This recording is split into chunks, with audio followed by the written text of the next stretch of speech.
I, 23, male, lost my home and was cut off by my parents when I was 18, almost 5 years ago. Right from my childhood, I had a very troubled relationship with my parents, and I could tell that I was not somebody who was wanted. Whenever I was little, I would try to get them to love me and gain their affections.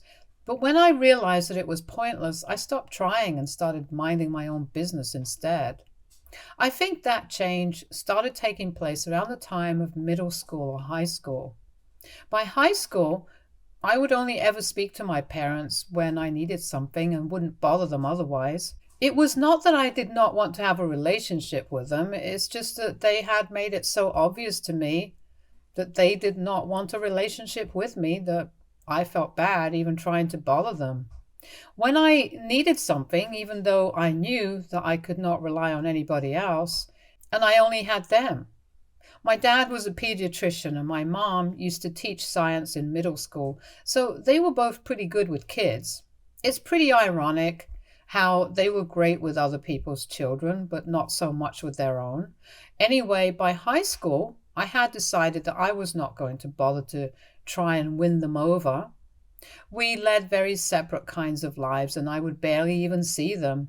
My dad would come back from home pretty late, and even though my mother would come back home around the same time as I did, we would not talk to each other. We would not even have any time together and just stayed in our own rooms. I'm not even kidding. It was like sharing a house with strangers, to be honest. We had the absolute bare minimum of interaction, and that was it. I also knew that for college I would have to find my own way because on my 18th birthday, they had made it very clear to me that so far they had been there for me because, well, it was legally necessary for them to do so. But now, since I was no longer a minor, I had to start making my own way in life. And they made it sound like they were encouraging me to be independent, but I knew what it really was about. They just wanted me to stop depending on them. They couldn't care less about whether I was independent or not. I hadn't applied to any colleges at that point, since I had decided to take a gap year to try and build some capital. I knew that I would need money to survive, and until I had that, I couldn't even dream of going to college. So after I turned 18, I started looking for jobs, and soon enough I started working at a local supermarket. I did not get paid much, but it felt nice to finally earn something for myself. Unfortunately, my happiness was short lived since just a couple of weeks after I got that job, I had a new set of worries to think about. Shortly after I got the job, my parents announced to me that they were selling the house and I needed to start looking for a place. I had no idea what was going on the day that they told me that, and when I asked them why they were selling the house, they told me that they planned on quitting their jobs and traveling around the country with the money that they got. They told me that apparently they had been saving for something like this their entire lives, and now, since I had a job and I was old enough to live on my own, they did not have any responsibilities to worry about. So they were doing what they had planned, and they were giving me a heads up so I could sort out my life accordingly. That put me in a really difficult situation because I had just started working and I did not have enough money set aside to rent an apartment, not even if I had roommates to split it with. And I had barely started saving up money at the rate that things were going. Even if I lived on the streets, I still wouldn't have enough money to start college by the next year like I had planned. And my parents had dropped this bomb on me that I would be homeless if I didn't get a place of my own. I tried to talk it out with them and requested them to not sell the house and just put their plans on hold for at least a few months so I would have enough time to prepare myself and move out. But they were very stubborn and did not care about what I was going through. They told me that they had waited for this long enough and they were not putting off any of their plans anymore. And now, what I was going to do was my problem and not theirs. My mother told me, "You are an adult now. We don't need to take responsibility for what you do anymore. As for the house, that's our property, and we can do whatever we want with it. Where you live is not our concern anymore." These were her exact words. I still remember them because it was just so incredibly hurtful and frustrating. The day that we had that discussion, I ended up getting into a fight of a long time with my parents. And after that, I did not see them again. Neither did I hear from them, which is not surprising since I had known that they would never try to get back in touch with me once I had left. I told them they were terrible people and hoped only terrible things happened to them, since they would totally deserve it. I cursed them out, not even caring that they were my parents and much older than me. I just didn't care anymore since they were screwing me over without caring about what was going to become of me either. The problem was that even though I had left the house in a huff, I realized afterward that I had literally nowhere else to go. I did not have any family members who would be willing to take me in, since my parents hadn't exactly kept in touch with their families. Both my parents lived away from their respective families, and since they had never bothered to attend most family events and usually didn't even go home for the holidays, I did not have a strong relationship with anybody from my family either. I barely knew anyone. So it would be foolish of me to expect them to take me in, and I wouldn't be able to reach them either since we lived in a different state. I did have a few friends from school, but they were all away at college at the time that I left my house, and I didn't want to bother them or their parents because that would be pretty awkward. So I decided to take a leap of faith, and I called a coworker of mine who's now my wife. It's a crazy string of events, but I'm glad that I decided to reach out to her that day. At the supermarket where I worked, she was in charge of the makeup department there, and we had been flirting back and forth ever since I joined. We had become pretty good friends in a really short span of time and knew a lot about each other, and I knew that she also had a lot of issues with her parents. So I also knew that she would understand what I was going through. She was 2 years older than me, and just like me, she had not been able to go to college because her dad was an addict, and her mother did not seem to care about anybody apart from herself. The moment she had turned 18, her father left the house and moved in with his brother, and her mother told her that she could not support her anymore. So that was her story. And since she was 18, she had been working so she could go to cosmetology school and become a professional makeup artist. So when I called her and told her about what I was going through, she told me to come over immediately and said that I could live with her. I was and still am incredibly grateful for what she did for me that day. I don't think I would have survived on my own since it was pretty cold that time of the year, and I had nobody else who was going to help me out.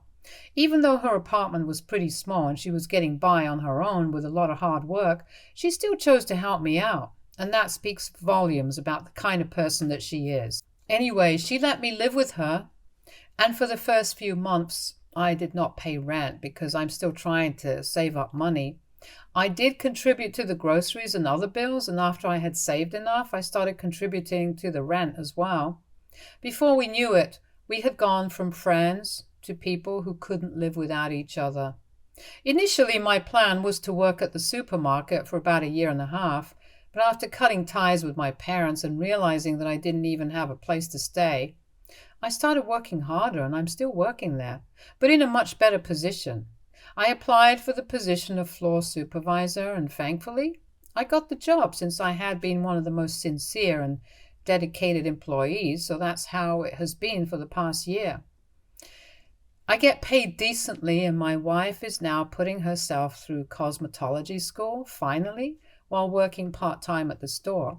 Things have been going well for us. We were happy until last week when my mother showed up unannounced. I don't know how she found me, since I have not been in touch with her for the past 5 years, but as soon as she saw me, when I opened the door, she gave me a giant hug before I was even prepared for what was happening. I had made the mistake of not looking through the door hole before I opened the door, and once I had regained my composure, I decided to ask her why she was there.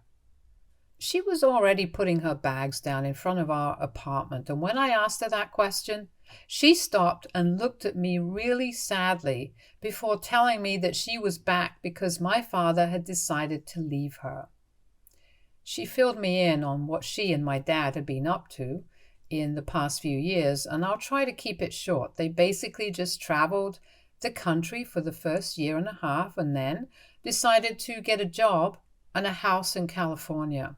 But a month ago, my father broke the news to my mom that he was having an affair with a waitress who worked at the restaurant near his office, and he was leaving her to be with the waitress instead.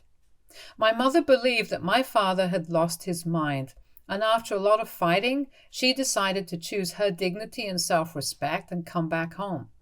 But now, she needed a place to stay because she needed to save money for the divorce procedure, and she didn't have a lot of time left before retirement, so she did not want to waste her money by looking for a place to live. So she decided that she was going to live with me without even asking me if I would be fine with it or not. And now that life had come full circle for me, I decided to repeat her very own words to her. The thing that she had said to me about how I was an adult now and they were not going to take responsibility for me anymore, and how it was their house so they could sell it and do whatever they wanted with it. They did not take my consent for it, and I would have to look out for myself. I know that since she needed my help, I told her that she was not my family anymore. So she had to look out for herself, and this was my house, so I could do whatever I wanted to do with it. I repeated those exact words to her with a huge smile on my face and then shut the door with a laugh.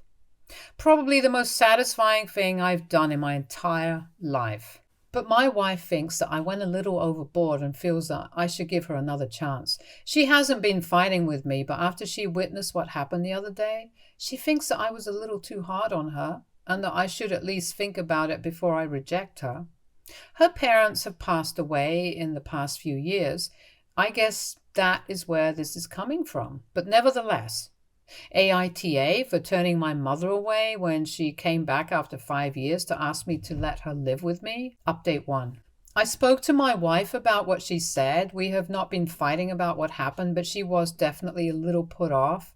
And I could sense that she was not exactly happy about what I had done. However, she knew that this was my personal issue with my mother and I could choose to deal with it in whatever way that I wanted to.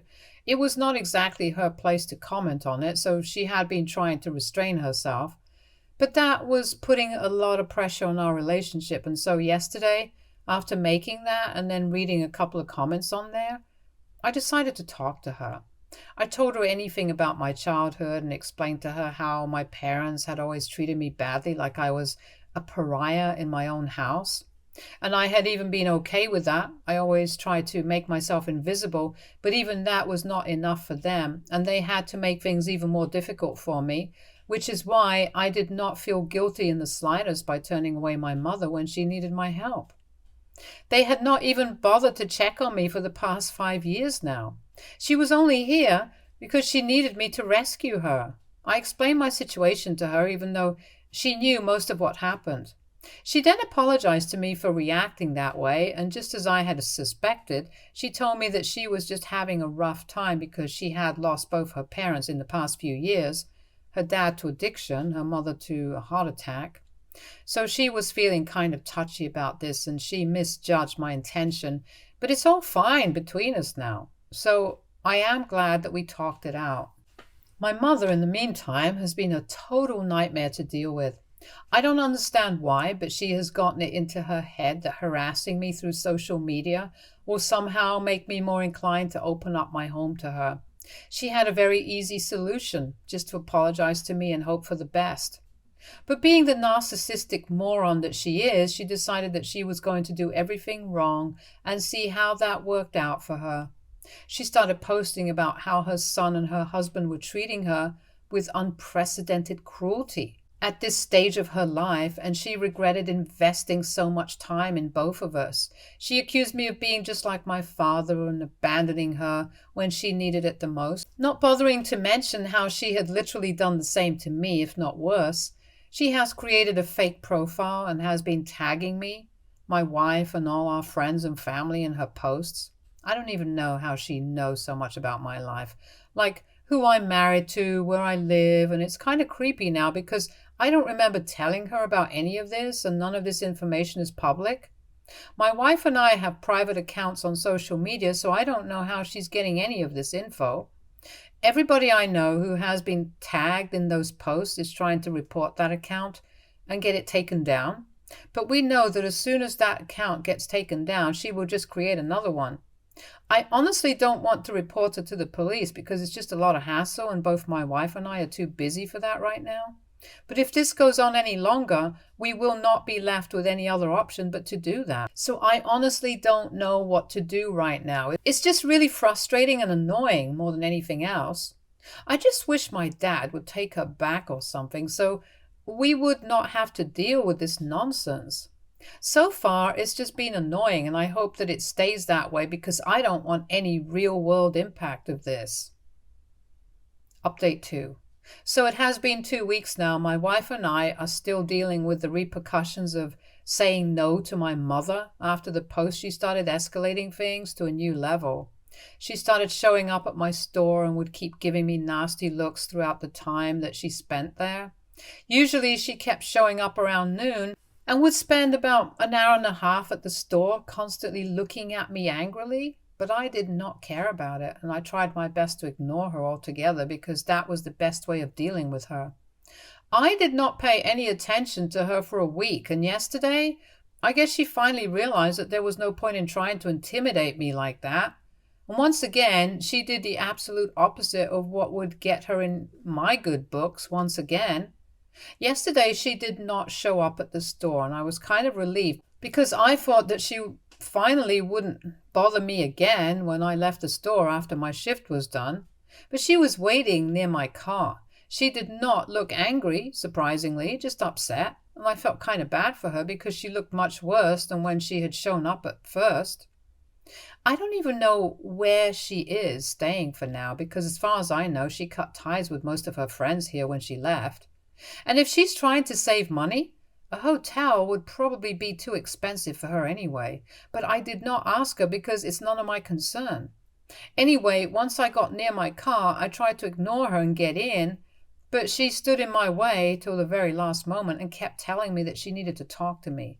Finally, I gave in after 5 minutes, and I asked her what exactly was it that she had to say to me now after all the nonsensical things that she had done. So she started crying, and I was not even talking calmly or quietly.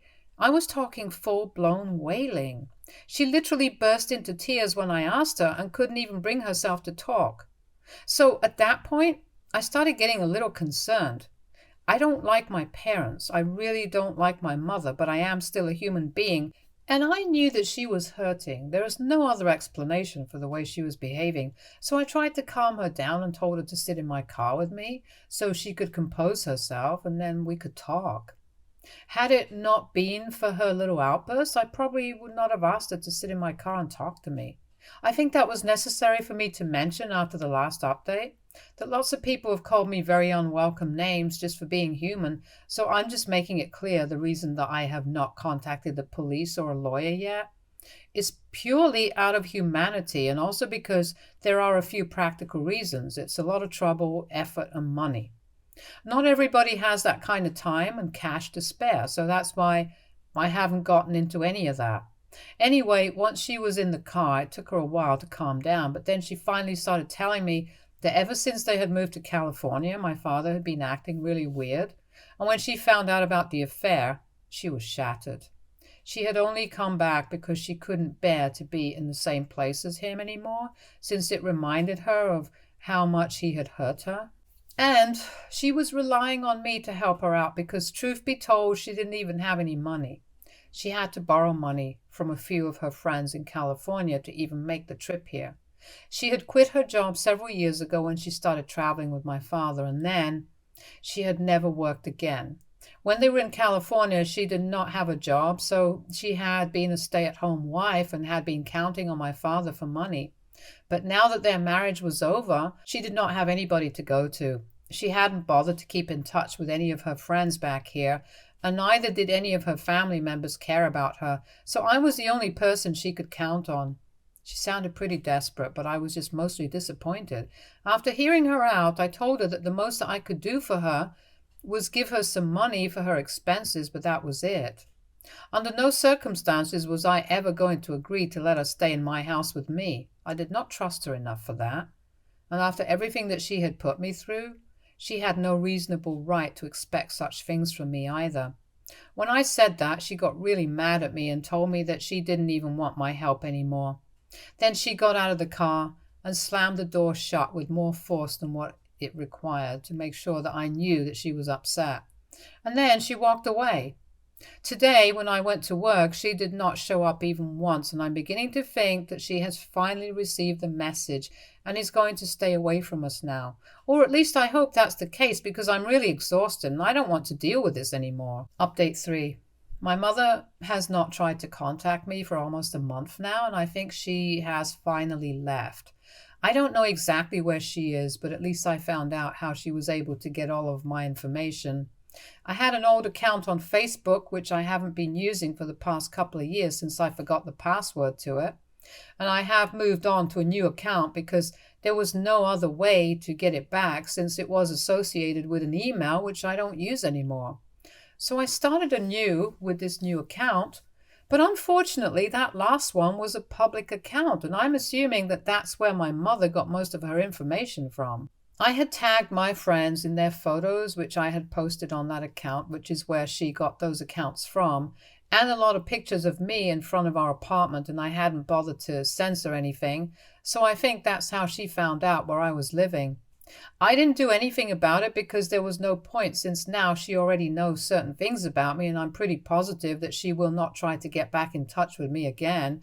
And she has tried her hand at it and has realized that it's pointless. So she'll not waste any more time here. I don't know what she's up to now because I haven't talked to her in quite some time, and I really want to keep it that way. I don't want her to reach out to me at all. Do I hope that she's doing okay? Yes, of course I do. I am still a human being above all else, and my personal grudges against her aside, I don't want anything bad to happen to her, but I don't want her anywhere around me, is what I mean.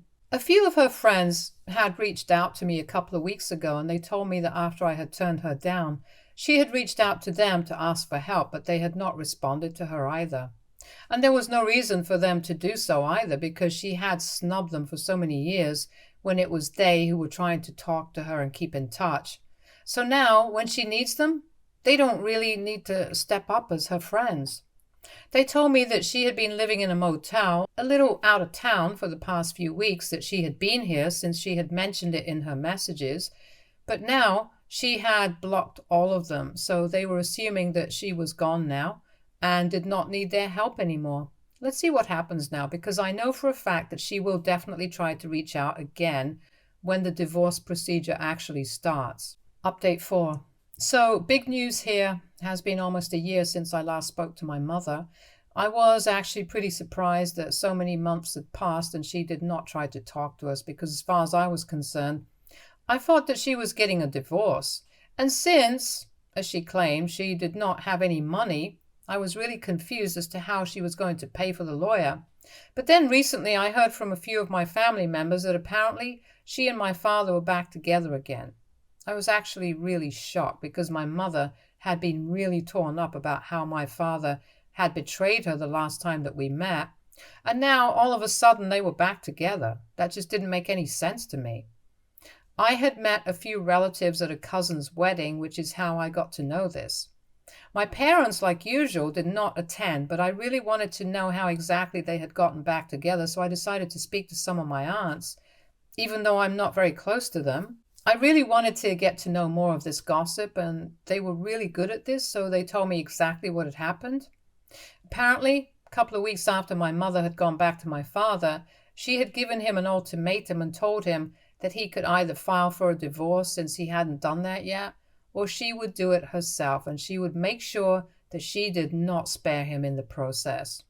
Thankfully for the two of them, my father had tried to talk to that waitress about marriage and had told her that he had left his wife for her, and the funniest bit is that she wasn't even interested in him like that. She was actually sleeping with a lot of other guys as well. My father just happened to be one of those idiots who had fallen for her. And once she cleared that up for him, he ended that relationship. And, well, long story short, that's how my parents ended back up together. I'm really happy for them since they deserve each other. Had they separated and ended up with other people, they would have probably ended up traumatizing the other ones for life, and nobody deserves to go through something like that. So it's better that they stick together. My wife and I had a great laugh over this, and I guess things ended up going pretty nicely for them. They are still together, and neither of them has any pride left, so they know exactly where they stand. The two of them have become the laughing stock of the family, and that's precisely what I had expected from them. Stay tuned for more stories from our girl relationships.